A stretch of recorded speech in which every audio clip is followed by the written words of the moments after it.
أما بعد فقد قال الله تعالى في القرآن الحميد والفرقان المجيد وقوله الحق. بسم الله الرحمن الرحيم.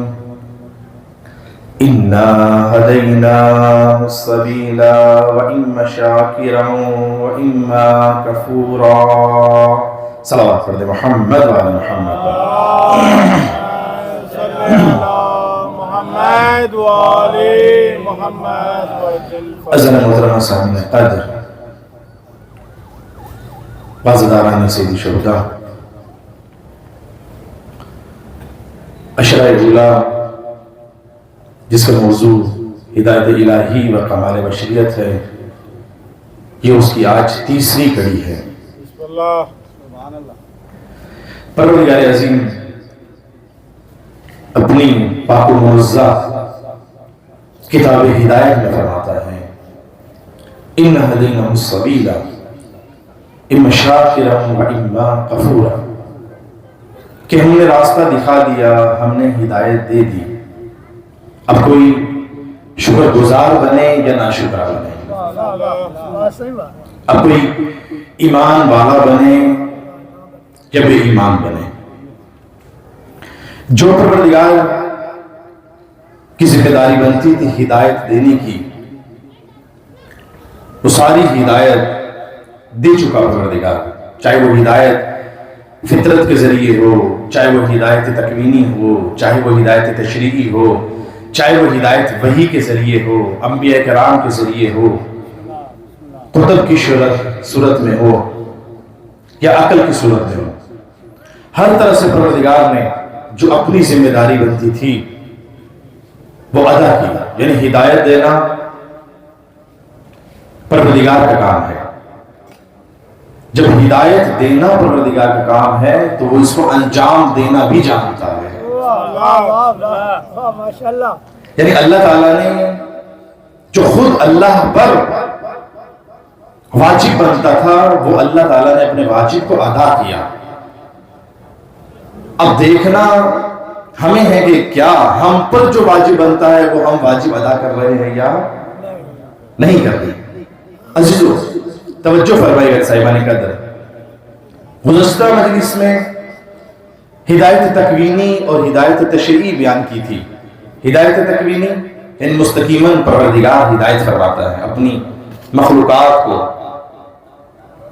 ہدایت تشریعی جو وحی کے ذریعے، انبیاء کرام کے ذریعے، کتب کے ذریعے، جس کو ہم شریعت بھی کہتے ہیں. لیکن عزیزوں ان تمام باتوں کے باوجود اللہ تعالیٰ نے ایک ہدایت انسان کے فطرت میں بھی رکھی ہے. ایک ہدایت انسان کے، تھوڑا سا توجہ فرمائے گا، تمہیدی گفتگو ہے. ایک ہدایت انسان کی فطرت میں بھی رکھی ہے. یعنی فطرت سے مراد نیچر، خود انسان کی نیچر میں رکھی ہے. رسول خدا فرماتے ہیں کہ ہر بچہ پیدا ہونے والا فطرت اسلام پر پیدا ہوتا ہے. یعنی پروردگار نے خود جھکاؤ رکھا ہے کہ ایک انسان جھکے اپنے سے بڑی طاقت کے سامنے. دنیاوی طاقت کی بات نہیں ہو رہی ہے اور مادی طاقت کی بات نہیں ہو رہی ہے، بلکہ جو اس کائنات کی سب سے بڑی طاقت ہے اس کی بات ہو رہی ہے. جھکاؤ رکھا ہے، جھکاؤ رکھا ہے. ایک بچہ جنگل میں پیدا ہو، کوئی ہدایت اس تک نہ پہنچے، کوئی پیغام اس تک نہ پہنچے، کوئی خبر اس تک نہ پہنچے، کسی مکتب کی تعلیمات اس تک نہ پہنچے. وہ جنگل میں پیدا ہو اور جنگل میں جوان ہو جائے تو وہ توحید پرست ہوگا، یعنی وہ خدا کا ماننے والا ہوگا. ایک جنگل میں پیدا ہونے والا بچہ جب وہ جوان ہوگا تو خدا کو ماننے والا ہوگا. لیکن ہو سکتا ہے کہ حقیقی خدا کو ماننے والا نہ ہو، لیکن وہ اپنے وجود میں یہ احساس ضرور کرتا ہوگا کہ اس کائنات کو بنانے والا کوئی ہے کہ جس نے مجھے پیدا کیا ہے. کوئی ایسی ذات ہے جو سمندر میں روانگی کا سبب بن رہی ہے، کوئی ایسی ذات ہے جو ہوا کو چلانے کا سبب بن رہی ہے. یعنی وہ کبھی وہ سورج کو دیکھے گا، کہے گا سورج روشنی کا منبع ہے، وہ سمجھے گا کہ یہی خالق ہے، وہ سمجھے گا کہ یہی خالق۔ پھر وہ کبھی رات میں چاند کو دیکھے گا، ستاروں کو دیکھے گا، کہے گا کتنی ٹھنڈی روشنی ہے چاند کی اور ستاروں کی۔ وہ فکر کرے گا کہ یہ چاند ستارے میرے خدا ہے۔ پھر وہ کبھی آگ کو دیکھے گا، کہے گا کہ ہر چیز جو ہے میں آگ سے بنا کر صلوات پڑھے محمد علی محمد صلی اللہ محمد وعلی محمد وسلم۔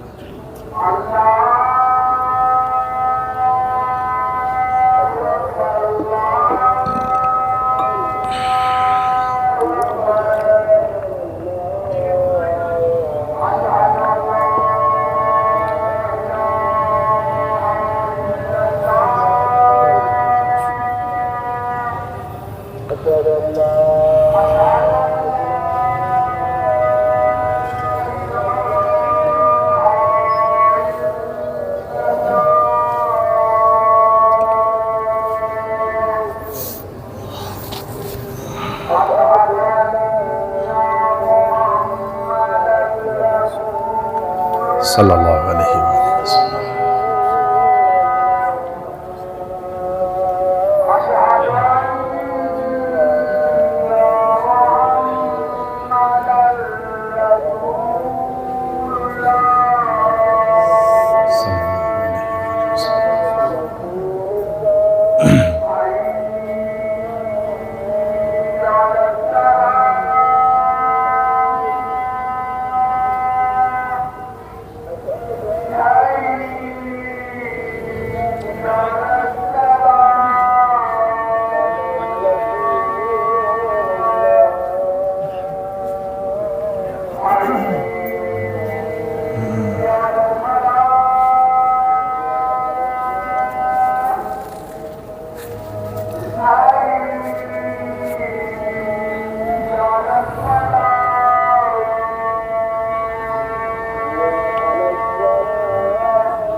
صلوات پڑھے محمد وعلی محمد۔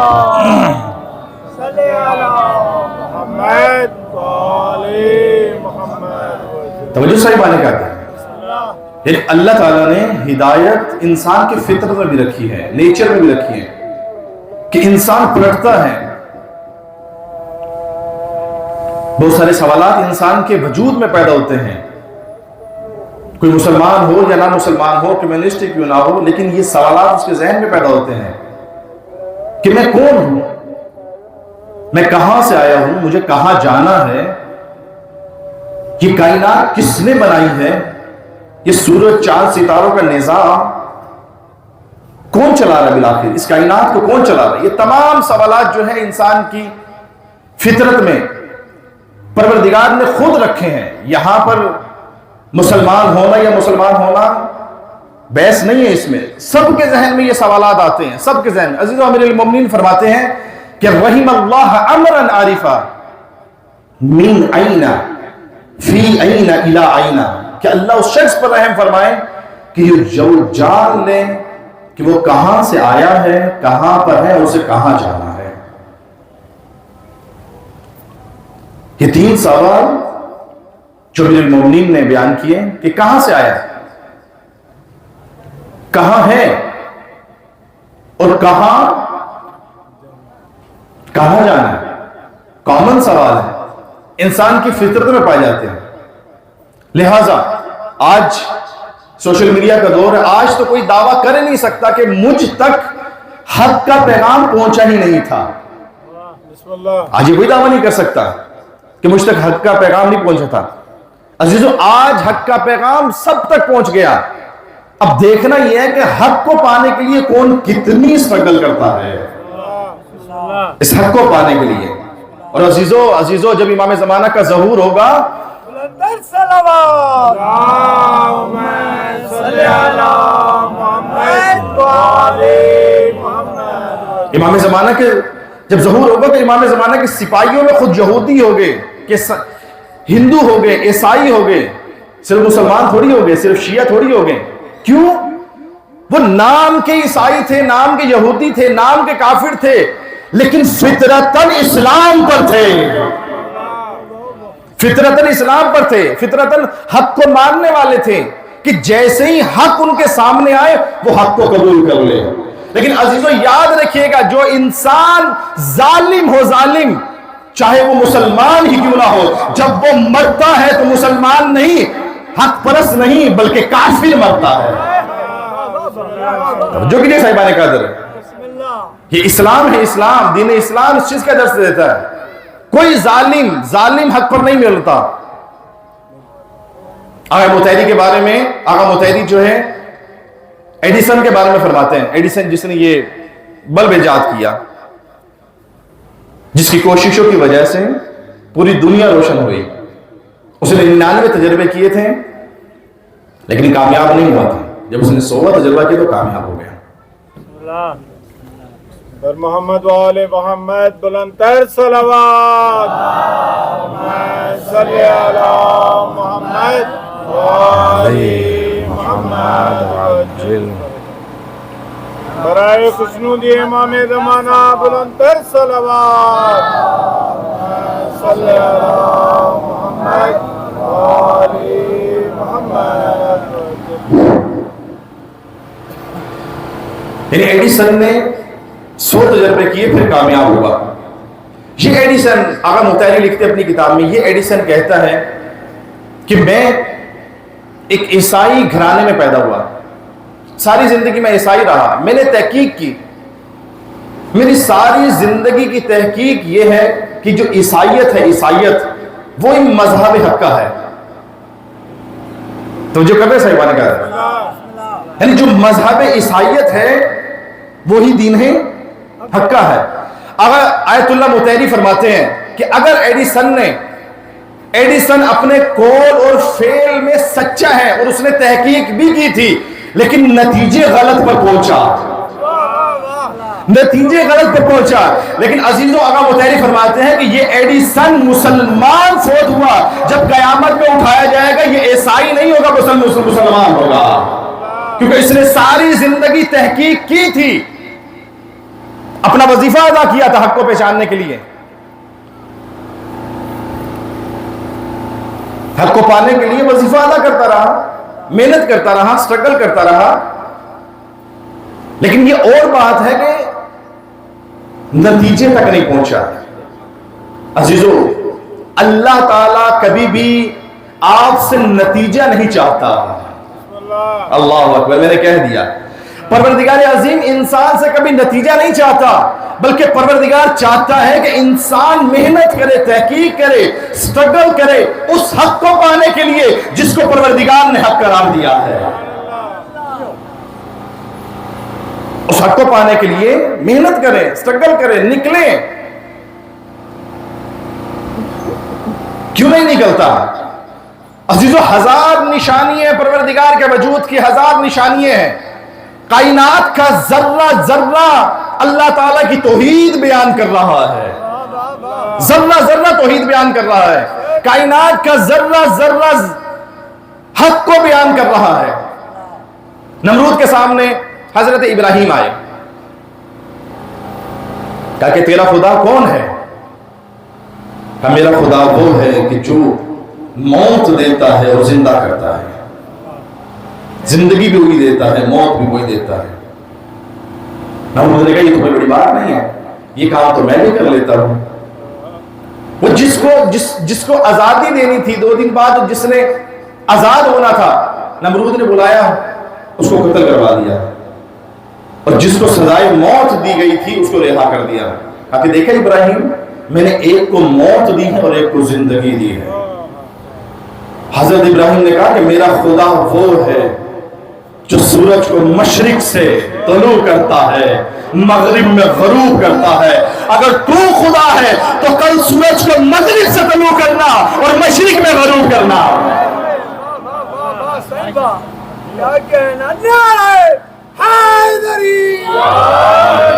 اگر تو خدا ہے حضرت محترم، تاریخ میں بڑی شخصیات آئی، بڑی پرسنالٹیز آئی جنہوں نے اپنی طاقت کی بنا پر خدائی کا دعویٰ کیا. کسی نے اپنی مال کے بلبوتے پر خدا کا دعویٰ کیا. لیکن عزیزوں، بڑے خدا کے دعوے کرنے والے یہ دعویٰ نہ کر سکے کہ نظام کائنات میں چلاتا ہوں. کوئی دعویٰ نہیں کر سکا تاریخ میں، کوئی آج تک یہ دعویٰ نہیں کر سکا کہ اس سورج کو میں مشرق سے طلوع کرتا ہوں، میں سورج کو مغرب میں غروب کرتا ہوں، اس کائنات کا نظام میرے ہاتھوں میں ہے. آج تک کوئی دعویٰ نہیں کر سکا. ہاں، اگر کسی نے دعویٰ کیا ہو اسی کو خالق حقیقی کہتے ہیں. صلوات پڑھ دیں محمد والے محمد پر.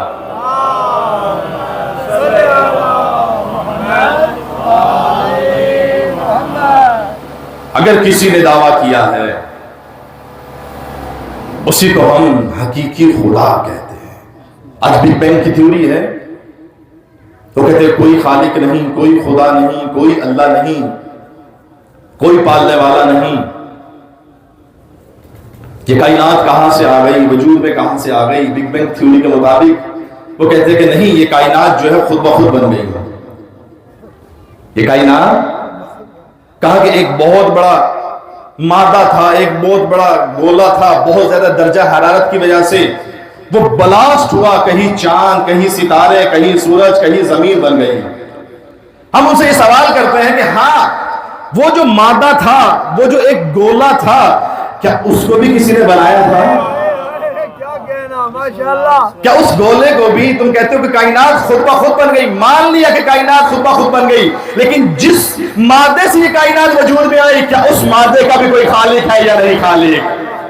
توجہ فرمائے، کیا اس کا خالق ہے یا نہیں خالق؟ آپ کہیں کہ یہ کرسی، یہ منبر کس چیز سے بنا؟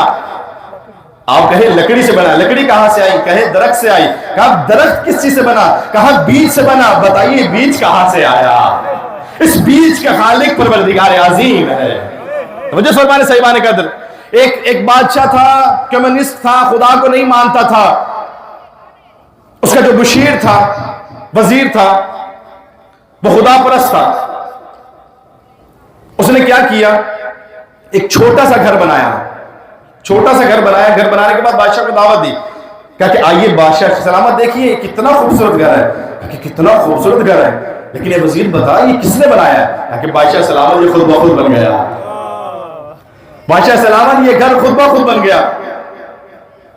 اب بادشاہ تھا، کہا کہ مجھ سے مذاق کرتے ہیں، خود بخود بن گیا کیسے ہو سکتا ہے گھر خود بخود بن جائے؟ کہا کہ نہیں بادشاہ سلامت، میں مذاق نہیں کر رہا، آپ سے میں مذاق کر بھی نہیں سکتا. یہ گھر خود بخود بن گیا. جب 2-3 مرتبہ تکرار کی تو بادشاہ سلامت جلال میں آیا. کہا کہ وزیر تجھے پتہ ہے میں تجھے بے دخل کر دوں گا تیرے عہدے سے، بتا کس نے بنایا؟ کہا کہ بادشاہ سلامت جب آپ اس چھوٹے سے گھر پر یقین نہیں لے کر آ رہے کہ اس کے یہ بغیر خالق کے یہ گھر نہیں بن سکتا، تو پھر بادشاہ سلامت بتائیے یہ پوری کائنات بغیر بنانے والے کے کیسے بن سکتی ہے؟ بادشاہ فوری ایمان لے آیا. کہا کہ تو نے مجھے ہدایت دے دی. حقیقت میں بغیر خالق کے، بغیر پروردگار کی یہ کائنات نہ بن سکتی ہے نہ صلوات پڑھے محمد والے محمد پر.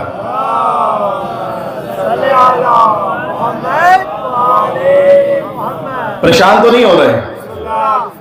بغیر خالق کے. عزیزوں، وہ جو شخص جنگل میں پیدا ہوتا ہے، کبھی وہ آگ کی پوجا کرنے لگتا ہے، کبھی وہ سورج کی پوجا کرنے لگتا ہے، کبھی چاند ستاروں کی پوجا کرنے لگتا ہے، لیکن وہ بھی یہ سمجھ رہا ہوتا ہے کہ کوئی ہے، لیکن ابھی نتیجے تک نہیں پہنچا. سمجھ رہا ہے، کوشش بھی کر رہا ہے کہ کوئی ہے خالق جو اس آگ کو جو اس کائنات کو بنانے والا ہے، جس نے مجھے خلق کیا ہے، جو درخت کو پروان چڑھوانے والا ہے، لیکن اس کو سمجھ نہیں آ رہی کہ اس خالق کو کہتے کیا ہے، اس خالق کا نام کیا ہے، اس خالق کی صفات کیا ہے۔ عزیزان محترم، پروردگار عظیم نے جو انبیاء کرام کو خلق کیا ہے وہ اسی لیے خلق کیا ہے کہ جو فطرت انسان ہے اس فطرت انسان کو حقیقی خدا تک پہنچا دے۔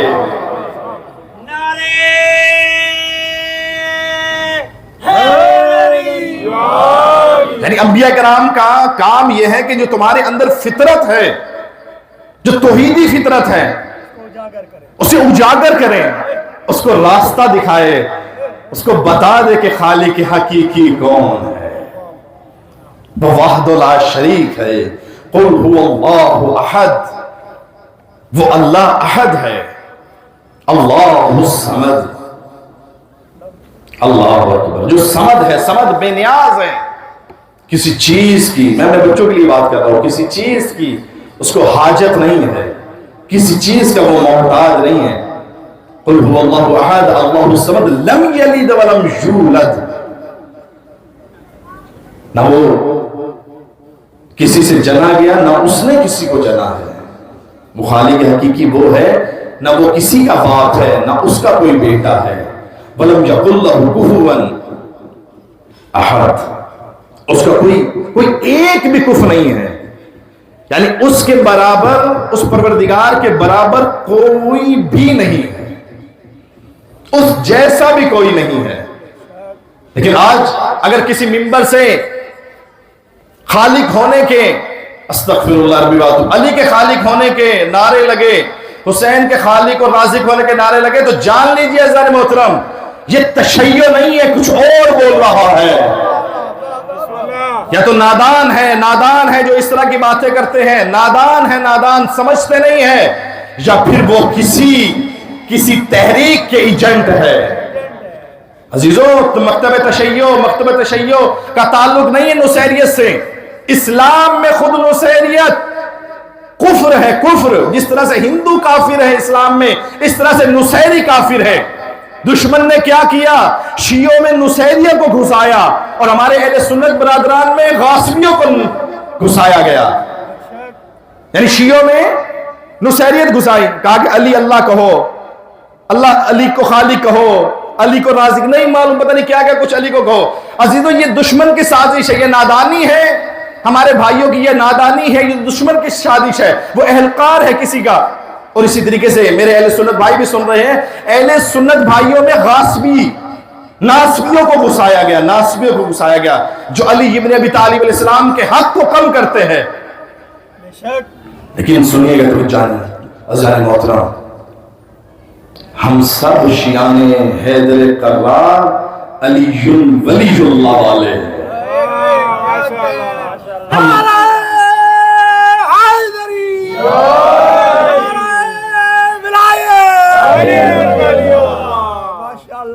ہم سب شیعان حیدر کرار علی کو اللہ نہیں بلکہ علی کو علی ولی اللہ کہتے ہیں۔ اب عزیزان محترم توجہ فرمائے گا، جو علی کو اللہ کہے اس پر بھی لعنت، جو علی کو اپنے جیسا کہے اس پر بھی لعنت۔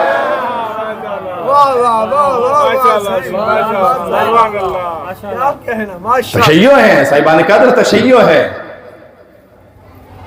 اللہ تعالیٰ نے ہادی بنائے، فخر کیجئے ان ہادیوں پر۔ اللہ نے ایک ہادی نہیں دیے، آپ کو 14 ہادی دیے ہیں، اور ایک ہادی ایسا ہے کہ اس ہادی جیسا کوئی نبی بھی نہیں ہے بعد از رسول۔ اللہ اکبر۔ سارے انبیاء کرام آپ کے ہادیوں کے نوکر ہیں، جتیاں اٹھانا فخر محسوس کرتے ہیں۔ اللہ اکبر۔ علی ابن ابی طالب، افضلیت علی ابن ابی طالب پر، یعنی علی جو ہے بعد رسول تمام انبیاء کرام سے افضل ہے۔ اللہ اکبر۔ بیان کروں گا انشاءاللہ آگے چل کر، علی تمام انبیاء کرام سے افضل ہے۔ پروردگار عظیم نے ہادی بھیجے، یہ رسول خدا صلی اللہ علیہ وسلم، صلوات پڑھے عظمت محمد مصطفیٰ پر۔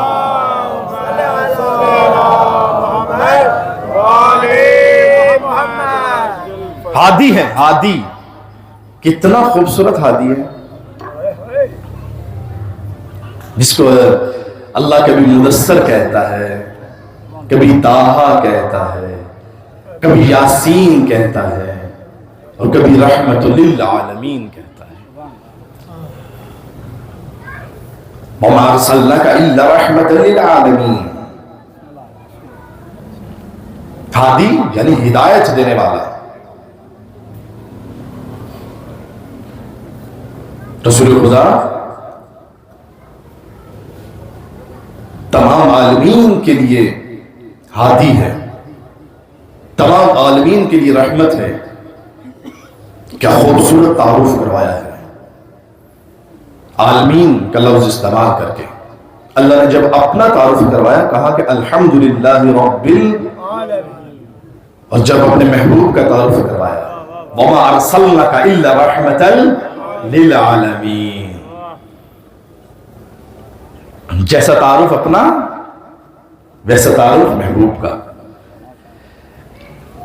دیکھیں عالمین کو سمجھنا بہت ضروری ہے۔ عالمین عالم کی جمع، ایک عالم میں آپ تشریف فرمائیں، ایک وہ عالم ہوگا کہ جب آپ نہیں رہیں گے، عالم برزخ میں چلے جائیں گے، عالم مثال میں چلے جائیں گے۔ ایک عالم وہ ہے کہ جب آپ اس دنیا میں نہیں آئے تھے جس عالم میں تھے۔ ایک عالم وہ بھی ہے جب کچھ نہ تھا۔ توجہ نہیں کی ہوئی؟ رسول خدا اول نور ہے، اول نور۔ پروردگار کی تخلیق کے اول کا نام محمد مصطفیٰ ہے۔ جب کچھ نہ تھا تو محمد مصطفیٰ تھے، وہ نبیوں میں رحمت لقب پانے والا، مراد غریبوں کی بل آنے والا۔ ایک نبی ہے عالم کا، صرف ہمارا رسول نہیں ہے، صرف ہمارے لیے رحمت نہیں ہے، بلکہ تمام عالمین کے لیے رحمت ہے۔ میں تھوڑا سا وضاحت کرنا چاہتا ہوں اپنے بچوں کے لیے۔ عزیزان محترم، پروردگار عظیم نے عالمین کو خلق کیا، ایک عالم میں ہم بھی رہتے ہیں۔ یہ عالم، اس کی وسعت کتنی ہے، یعنی جس خطے میں، جس زمین پر ہم رہتے ہیں، اس کے گرد 9 سیارے ہیں۔ 9 سیارے کیا ہیں؟ حرکت کر رہے ہیں زمین کے گرد، سورج کے گرد۔ ایک سورج کے گرد 9 سیارے۔ سورج خود ایک ستارہ ہے، یعنی ستارہ اسے کہتے ہیں کہ جس کی اپنی روشنی ہو، سیارہ اسے کہتے ہیں کہ جس کی اپنی روشنی نہ ہو، بلکہ وہ ستارے سے حاصل کرتا ہو۔ ان سیاروں کے جھرمٹ کو ہم نظام شمسی کہتے ہیں، سیاروں کے جھرمٹ کو۔ لیکن ستاروں کے جھرمٹ کو کیا کہتے ہیں؟ ستاروں کے جھرمٹ کو ہم ملکی وے یا گلیکسی کہتے ہیں، یا کہکشاں کہتے ہیں۔ یعنی ایک انسان ایک بلند جگہ پر چڑھے اور آسمان کی طرف دیکھے، رات میں جتنے آپ کو ستارے نظر آئے گے، یہ ایک جھرمٹ ہے، اس کو کہیں گے گلیکسی یا ملکی وے یا کہکشاں۔ لیکن جہاں تک آپ کی نظر جا رہی ہے، جتنے آپ ستارے دیکھ رہے ہیں، کیا اتنی اللہ کی کائنات ہے؟ کیا یہی کائنات ہے؟ نہیں، ہماری نظریں مادی ہیں، ہم دیوار کے اس پار تو دیکھ نہیں پاتے۔ یعنی ایک ستاروں کا جھرمٹ، ناسا تحقیق کے مطابق 50,000 کروڑ ستارے ایک گروپ میں پائے جاتے ہیں، ایک گلیکسی میں پائے جاتے ہیں، ایک گلیکسی میں پائے جاتے ہیں۔ اور اگر یہ ایک گلیکسی جہاں ہم بلند جگہ پر چڑھ کر جو دیکھ رہے ہیں، جس کائنات کو دیکھ رہے ہیں، اگر ہم مشرق سے لے کر مغرب تک کوئی انسان سفر کرنا چاہے تو 50,000 کروڑ سال لگ جائیں گے۔ یعنی یہ صرف اتنی سی جو کائنات ہمیں نظر آ رہی ہے وہ ہم نہیں دیکھ پائیں گے، اور یہ ایک گلیکسی ہے کہ جس میں 50,000 کروڑ سورج ہے۔ سورج بھی ایک ستارہ ہے یا نہیں ستارہ؟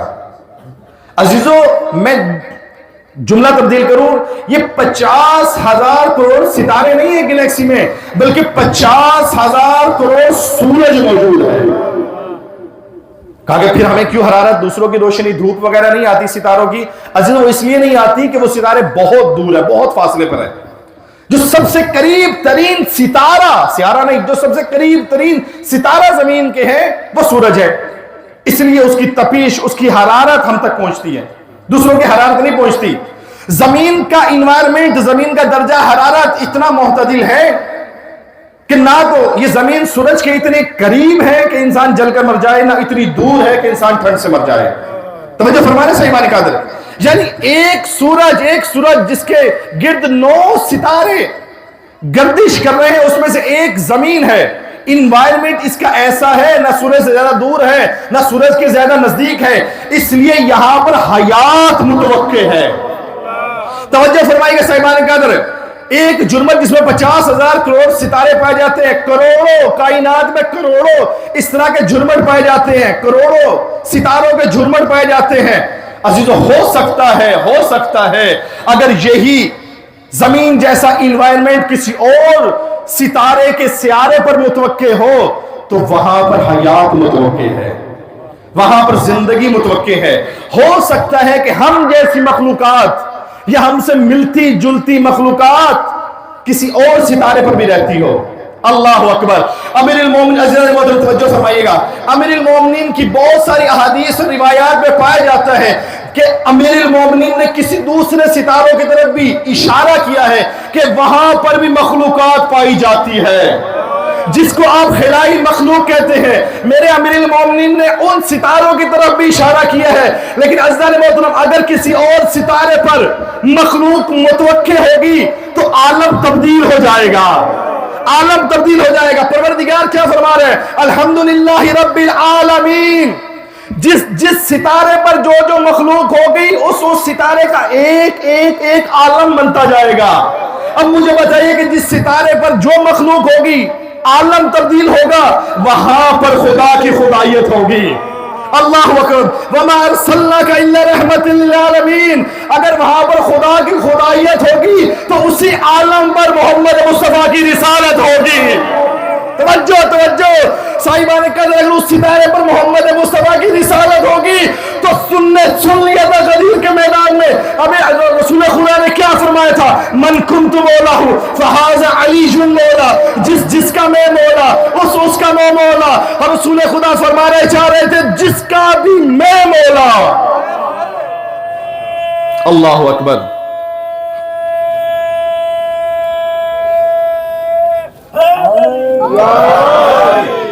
یعنی رسول خدا فرمانا چاہتے ہیں کہ جس کا بھی میں مولا اس کا یہ علی مولا. یعنی جس سیارے پر، جس کسی خطے پر، کسی عالم میں اگر خدا کی خدائیت پائی جاتی ہے وہاں پر محمد مصطفیٰ کی رسالت پائی جاتی ہے. اور جہاں محمد مصطفیٰ کی رسالت پائی جاتی ہے وہاں علی شیر خدا کی امامت بھی پائی جاتی ہے.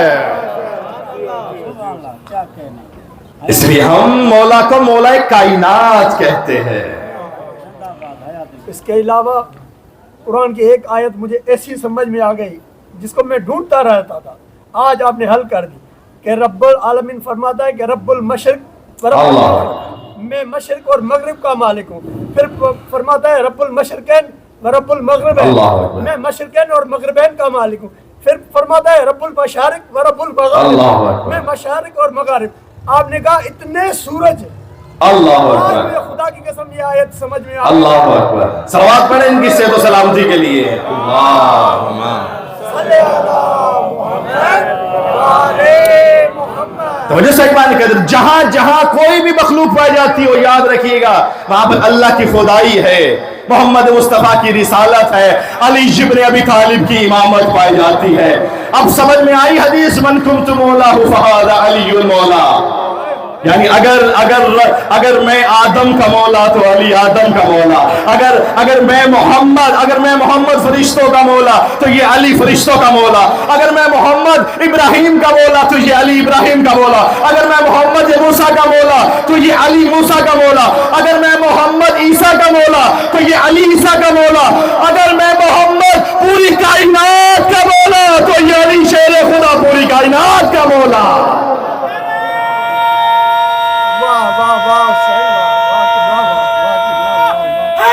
سب مل کر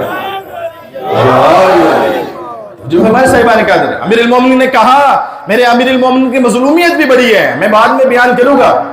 امیر المومنین نے کہا کہ علی سے جو پوچھنا چاہتے ہو سلونی سلونی قبل ان تفقدونی، جو پوچھنا چاہتے ہو علی سے پوچھ لو، لیکن بدبختی تھی انسانوں کی۔ کہا کہ علی بتائیے ہماری داڑھی میں بال کتنے ہیں، علی بتائیے ہمارے سر پر بال کتنے ہیں۔ علی نے کہا کہ علی بتا دے، علی بتانے پر قادر ہے، علی بتا سکتا ہے، لیکن مجھے پہلے وہ معیار بتاؤ جس سے تم یہ بتا سکو جو علی نے بتایا تھا وہ درست ہے۔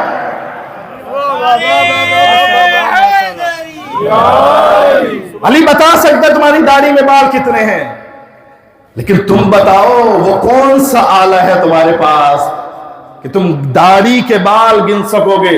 علی نے کہا کہ اگر علی چاہے تو اس پانی سے ایک ایسی روشنی پیدا کرے، بجلی کی طرف اشارہ کر رہے تھے، اگر علی چاہے تو اس پانی سے ایک ایسی روشنی پیدا کرے جو پوری کائنات کو روشن کر دے، لیکن علی سے استفادہ نہیں کیا گیا، علی سے استفادہ نہیں کیا۔ حضرت محترم ایک عیسائی محقق ہے، اس نے علی کو پڑھا، علی کو پڑھنے کے بعد اس نے ایک جملہ کہا کہ فطرت نے علی پر ایک ستم یہ بھی ڈھایا، فطرت نے ایک ستم علی پر یہ بھی ڈھایا کہ علی کو اس زمانے میں پیدا کیا جس زمانے کے لوگوں میں علی کو سمجھنے کی صلاحیت ہی نہ تھی، لیکن اس زمانے کو سمجھنے کی، اگر علی اس زمانے میں بھی پیدا ہو جاتا پھر بھی صلاحیت نہ تھی۔ لیکن عزیزو اس جملے کو ہم ایکسپٹ نہیں کرتے، توجہ فرمائے، یہ عیسائی محقق کا ہوگا یہ، چونکہ وہ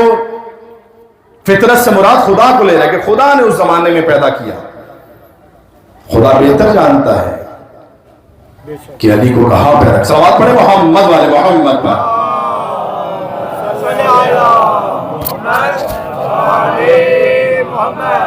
توجہ صاحبان قادر، خدا بہتر جانتا ہے کہ علی کو کہاں پیدا کرے، یہ اس کی مشیت ہے۔ بہت ساری باتیں ہم نہیں سمجھ سکتے، ہم نہیں جان سکتے۔ عزیزو آج بھی اگر علی اس زمانے میں پیدا ہوتا، علی کے پاس اتنا علم ہے پھر بھی مظلوم ہوتا۔ اللہ تعالیٰ نے علی کو بنایا، اور علی شیر خدا نے کہا کہ اگر کوئی شخص رسول کو پہچاننا چاہتا ہو تو وہ علی سے پوچھے کہ رسول کیا تھے، کیا رسول اللہ علی آپ کے غلاموں میں سے ایک غلام ہے؟ کوئی اگر چاہتا ہو، علی فرماتے ہیں کہ اگر کوئی چاہتا ہو رسول کا سمجھنا وہ علی سے جانے، کیونکہ علی وہ ہے جو رسول کے ساتھ گھر میں بھی تھے، باہر بھی تھے۔ علی وہ ہے کہ جو رسول کے ساتھ جنگ میں بھی تھے، سنا میں بھی تھے۔ علی وہ ہے جو رسول کے ساتھ مسجد میں بھی تھے، منبر میں بھی تھے۔ علی وہ ہے جو رسول کے ساتھ زمین پر بھی تھے، عرش پر بھی تھے۔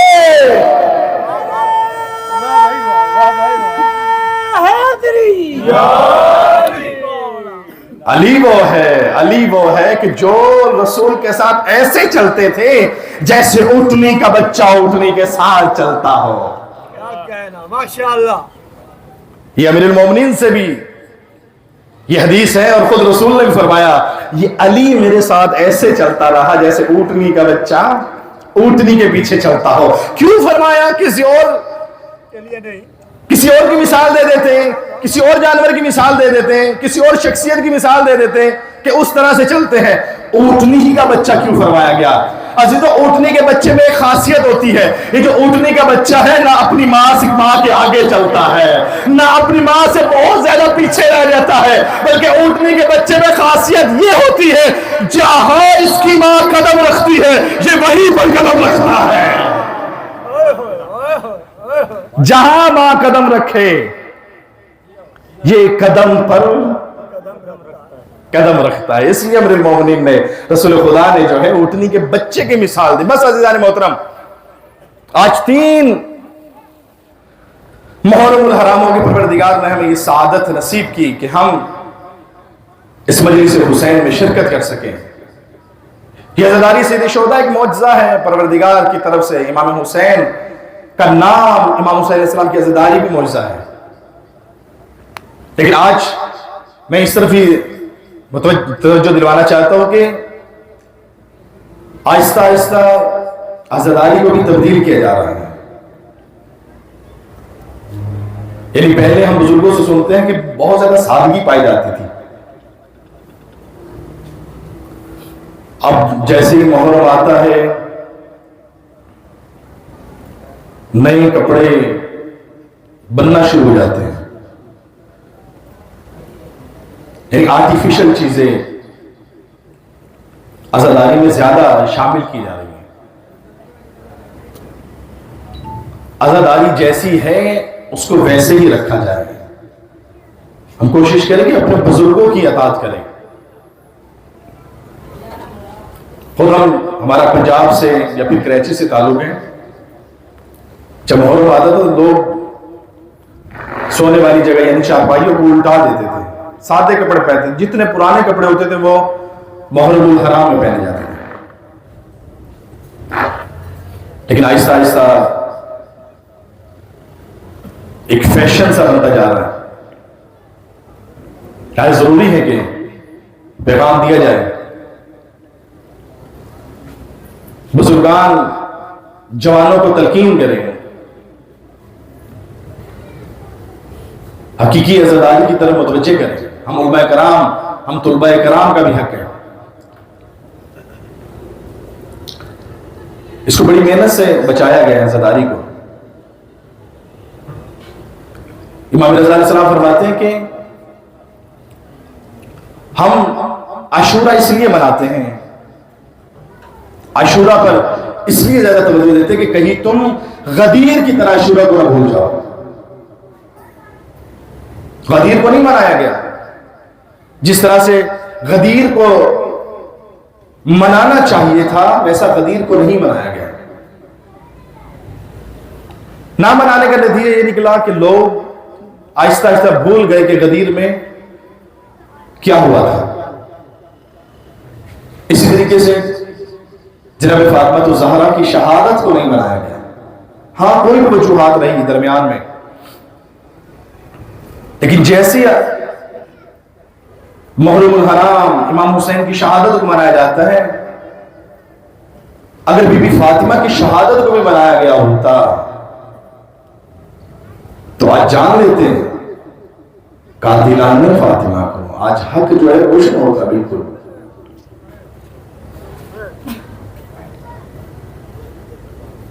لہذا غدیر ہو, ایام فاطمیہ ہو, ان کو بھرپور منائیے. ایام فاطمیہ کا میسج دینا چاہتا ہوں عزیزو, اگر ایام فاطمیہ ہم نے اسی طرح سے منایا جس طرح سے عاشورہ کو مناتے تو وقت دور نہیں ہے, وقت دور نہیں ہے کہ جب حق واضح ہو جائے گا, فاطمہ پر ظلم کرنے والے عیاں ہو جائیں گے. ابھی عشرہ محرم الحرام ہے, زیادہ ہم بات بھی نہیں کر سکتے ہیں ایام فاطمیہ پر. یعنی بی بی نے کیا کیا, اللہ اکبر. آہستہ آہستہ حقیقت واضح ہو رہی ہے, آہستہ آہستہ حقیقت روشن ہو رہی ہے کہ فاطمہ نے کیا کیا, کیوں حق مانگنے کے لیے گئی, کیا کمی تھی, کیا دولت چاہتی تھی. وہ فاطمہ کہ جس کا بابا سردار الانبیاء ہے, جس کے بابا کے صدقے لوگ امیر ہو گئے, گھروں میں فاقے ہوتے تھے مسلمان, امیر ہو گئے امیر. علی بن ابی طالب جس کا شوہر ہے, جنگ خیبر کا مار کر آئے تو بی بی نے کہا کہ علی سنا ہے کہ آپ فاتح خیبر ہے. کہا کہ ہاں الحمدللہ علی فاتح خیبر ہے. کہا علی یہ بھی سنا ہے کہ آپ کو ہر مسلمان کے بدلے میں دو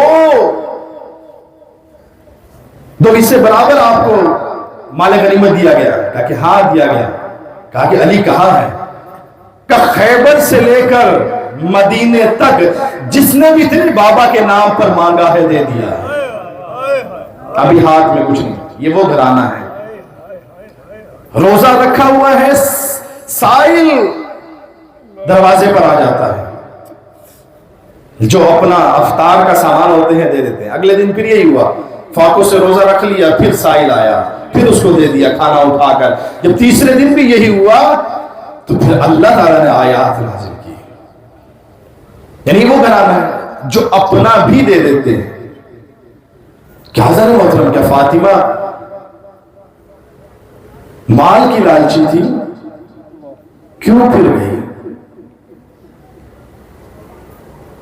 میں نے کبھی مولد الحرام میں بھی فاطمہ کے مسائل نہیں پڑھے، لیکن میرا دل چاہتا ہے کہ میں 3 مولد الحرام میں بھی فاطمہ کے مسائل پڑھوں. ہماری جدہ فاطمہ ہے. قسم خدا کی، لوگ ہر امام کے مسائل کو جا کر کربلا پر ختم کرتے ہیں. فاطمہ کا مسائل ایسا ہے کہ اگر کربلا کے مسائل کو فاطمہ پہ ختم کیا جائے تو کوتاہی نہ ہوگی. اتنا مسائل. اور ایک عالم سے میں نے خود سنا کہ کربلا کے مسائل کو چاہ کر فاطمہ کے مسائل پر ختم کیا کرو. کیوں گئی عزیزوں کربلا بی بی فاطمہ؟ اچھا، فاطمہ دربار میں گئی، کھڑی رہی فاطمہ، اور کتنے گھنٹے کھڑی رہی فاطمہ، لیکن حاکم نے فاطمہ کی بات نہ سنی. کرسیوں پہ بیٹھے رہے، کرسیوں پر مشیر بیٹھے رہے، حاکم بیٹھے رہے، فاطمہ اپنا حق مانگتی رہی. بلکہ یہاں تک ہے کہ فاطمہ کو جھٹلایا گیا. فاطمہ تو جھوٹ بول رہی ہے. فاطمہ تڑپ گئی، کہا کہ میں سردار انبیاء کی بیٹی ہوں، میں محمد مصطفیٰ کی بیٹی ہوں، میں جھوٹ نہیں بولتی. لیکن نہیں، فاطمہ جھوٹ بول. کہا کہ یہ میرے بچے گواہی دیں گے. کہا کہ نہیں، بچوں کی گواہی نہیں، غلام ہے، کہا غلام کی گواہی قبول نہیں، یہ کنیز ہے، کنیز کی گواہی قبول نہیں. پھر فاطمہ نے رسول کی تحریر نکالی، تحریر نکال کر پیش کی. کہا کہ یہ میرے باپا نے لکھا تھا کہ فدق تیرا ہے. عزیزو، ایک ظالم نے اس تحریر کو لیا اور تحریر کے کتنے ہی ٹکڑے کیے اور فاطمہ کی طرف پلٹا دیا.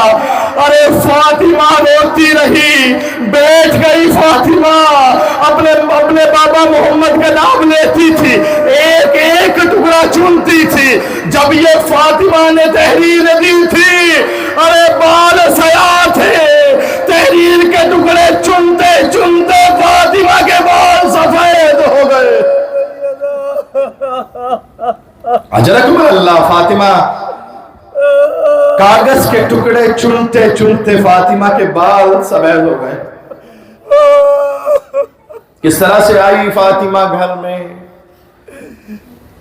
پھر وہی ہوا جس کی دھمکیاں دی جا رہی تھی.